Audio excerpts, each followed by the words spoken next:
This is a completely automated podcast studio, and I thought we could take some time using the podcast setup to explain the podcast setup, if that makes sense. Sure. So the beauty of this system is that it's completely automated. There's no producer behind the scenes. When I talk, it switches to me. And when you talk, when I talk, it should be switching to me. There's cameras, everything's set up. It's fully one button to start it and one button to stop. It's completely edited. and the secret is actually two things. The first is the Blackmagic Design ATEM Mini Pro switchboard. And the second secret is an app called Mix Effect. And we can go through some of those details because I don't even know that you know, David, how I don't know the intricacies. I know this setup because I built this setup. So the lighting, the cameras, the microphones, I understand that portion. But when it comes to the automating, I'm a little left in the dark there.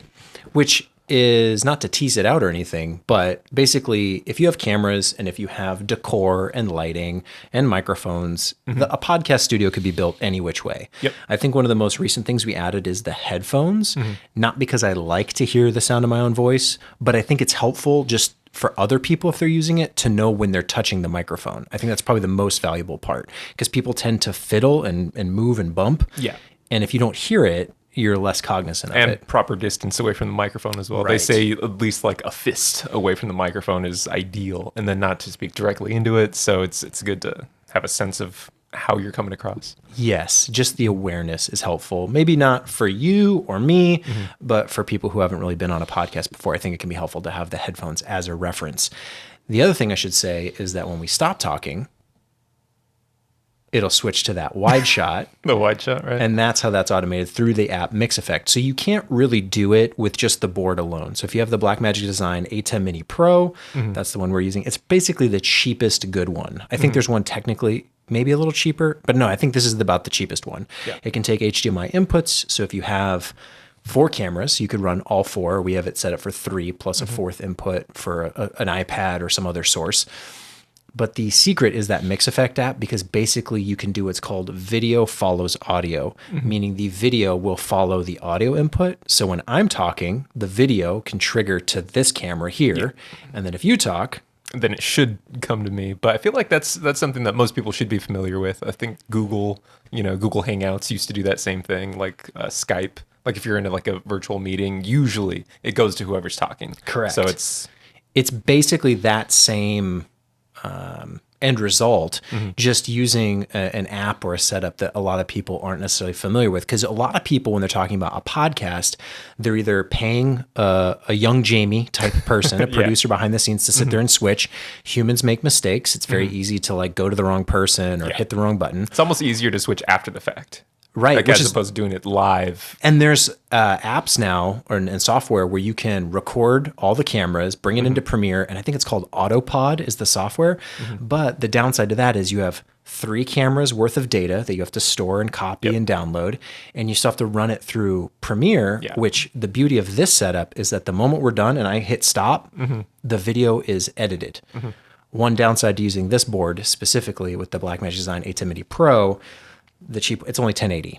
So it's not 4K. If you want to spend more money, you can get the 4K version. And there's some other cool, fancy things like Super Source where you can combine different cameras and make additional inputs or sources. But for the bare minimum, I think for a podcast setup, yes, you can decorate it however you want. You can use whatever cameras you want. You can light it however you want. But the secret for me is the board and that app together. And the app's like $50, but it's a one-time payment. There's no subscription. And once you set it all up with the right triggers and you get it all dialed in perfectly, it just works. And there's not that headache of, hey, can I hire somebody to come sit and listen to us talk? Yeah. That's not a very It fun takes proposition. at least double the time, if not 3 times as long, because you have to like edit it. So you have to sit through it all. You can do it twice as fast, like double the speed, whatever. But at the end of the day, you still have to export it again and then wait for it to export. So cutting all of that out, you just, from the time it takes you to do the podcast, then you could just upload it. And you were the one, I think, that found these microphones. What was the reason you picked the pod mics? These ones, they're just the least, well, Rode has been trying to get into that market specifically. There's a lot of other companies that have made just microphones for like podcasting. But these were inexpensive, trusted brand, well built. They look nice is also one of the key factors. So that's the main things, honestly. And I think when we were designing this space, there's plenty of ways you could do it. I think you've always wanted more of like the couch, sit back and More relax vibe. relaxed, yeah. But I kind of like the over the shoulder because it's not something you often get with podcasts. No, but you could do this it is however you want. Much more cinematic, the setup, because podcast in general doesn't necessarily even need to be on video. So True. the fact that we even have, video, but then also 3 angles and it's switching, like that's a really interesting dynamic. I know a lot of podcasts now, after like the Logan Paul, I guess it was kind of dubbed by his podcast crew, but they do like the live camera. So it's like, have you seen this where it's somebody's operating the camera, but they're actively like zooming in, doing like punch zooms and everything for, whatever kind of effect they might be, sensationalizing something. And so they're going to like punch in as they're recording live. So that's like the next step. When you can afford to pay camera operators for your podcast. Operate it, which I don't know, who knows, maybe in the future they're going to have apps that are going to, zoom in with AI, Oh, so you probably could do that already. There's probably a way to figure that out. But no, the beauty of this is that it's as simple as, a basic video podcast would be put a camera in the corner and it's just a one lockdown shot. Wide angle. And this is as easy as that, but it has the dynamics of the multiple cameras. Yeah. And we've done things like have the more comfortable chairs. When we first started, it was kind of uncomfortable. We've been using the space now for over a year for different things. And the other thing that we added more after the fact was these Tube Ultra Gain Mic 300s. It's a Behringer product. And basically I wanted to add this so I didn't have to do that post-processing to make the audio sound a little richer, a little fuller. You could run it through a board and do all that stuff. But basically the way it's set up is that these microphones just run straight to the camera, and based on left and right is how I can trigger the video input based on the audio, based on using the app Mix Effect. And it was just adding these kind of preamp limiter boxes for both the microphones that got us that extra sweetness to make it sound a little bit more fuller, like if you were to post-process it, but that takes another 5 minutes, 10 minutes, 15 minutes. Like it's just more time, where this is, once it's done, I can upload the MP4 straight to YouTube. And again, the only downside is that it's 1080, but at the end of the day, it's not that big of a deal for a podcast because you don't even need the video, like you were saying. No, and it's slowly evolving. Like we built this setup a year ago or so, but there's also like the little things that we do incrementally that make it that much different. Because even before you got these amplifiers, we used to have these other ones here that are sitting over on the side, which they do a similar thing, but they don't have limiters. So what they do is just add clean gain. So I think it's between like 15 to 20 dBs. Yeah, what are those gain called? So those are what is the company? Triton. Yeah, the FET heads. So these guys, really convenient because it depends on the microphone you're using. There's different versions of them, but essentially they allow, like let's say if you have phantom power, you can send the microphone a little extra juice to get more out of it, because what the camera or whatever system you have, it's going to record, yes, the audio, but it's just going to not sound great. So this gives you clean gain. So as you know, if you turn up your gain knob, you'll start to hear noise.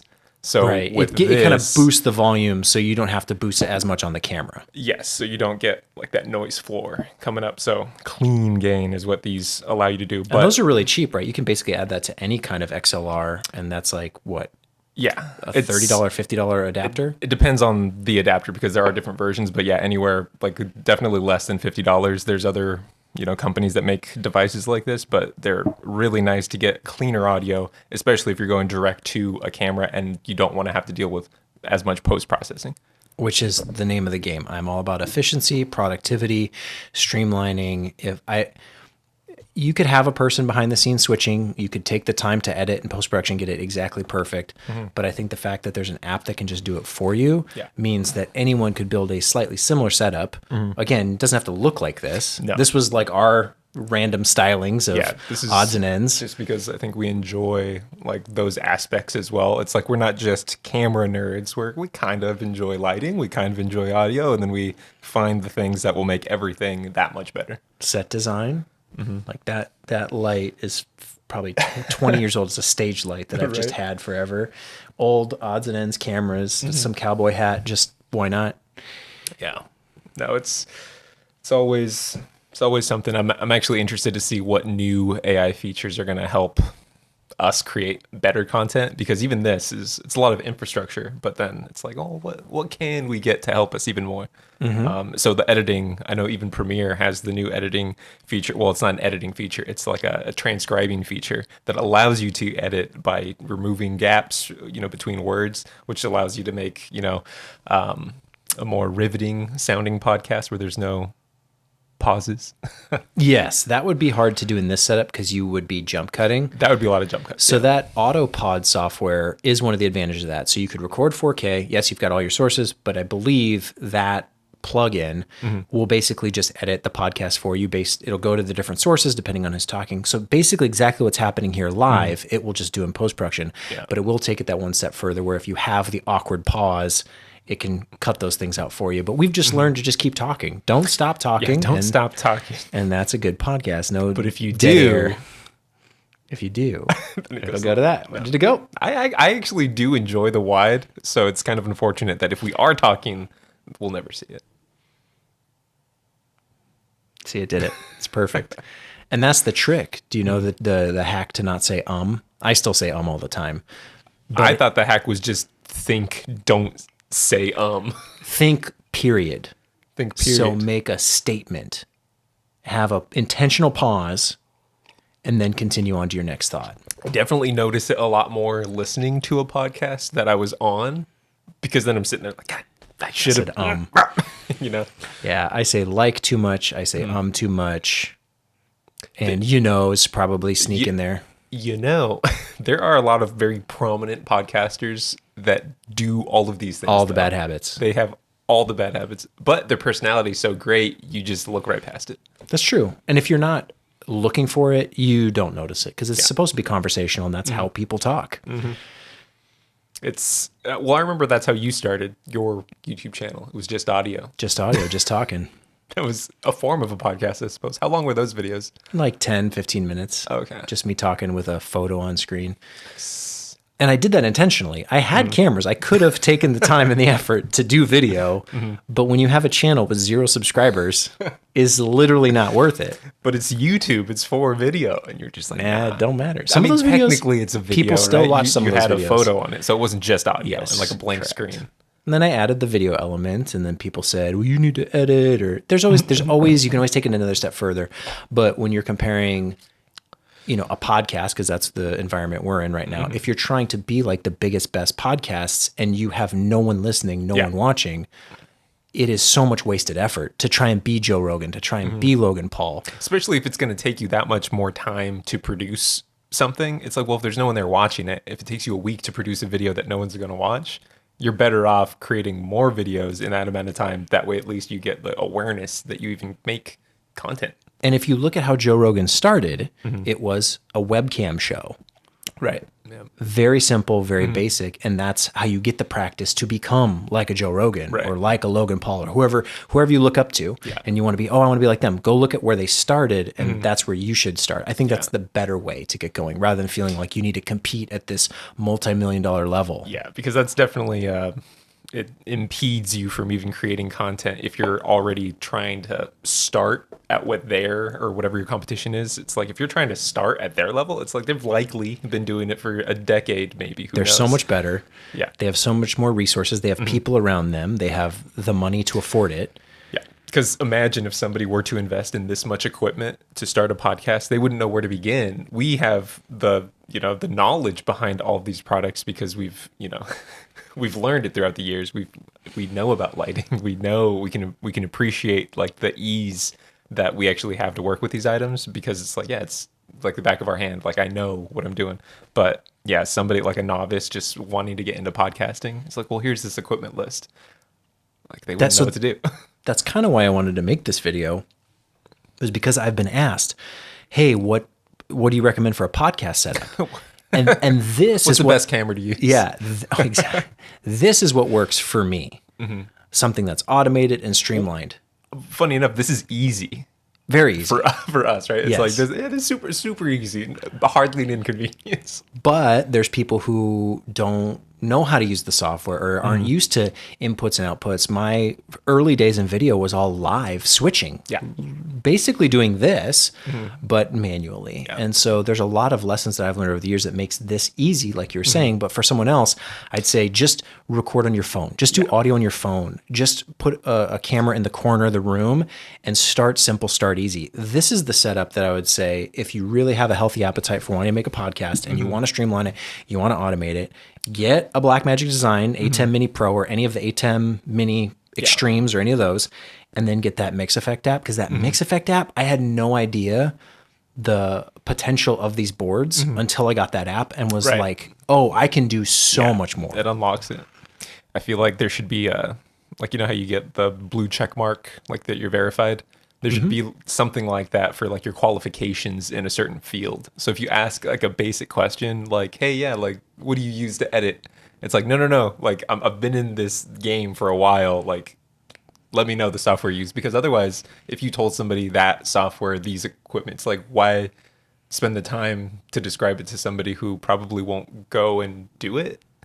That's why I want to make the video. Right, exactly. So, like, obviously, using the your setup so they audience, can see. yeah, your audience understands it. So they're like, yeah, this is going to cool. be very beneficial. So the beauty of this app with Mix Effects, it's a iOS app. You can run it on iPad, you can run it on Mac through the App Store, or you can run it even on your phone. So the moment it syncs up to the board, I can see that it's recording, and I can stop it with a click of a button.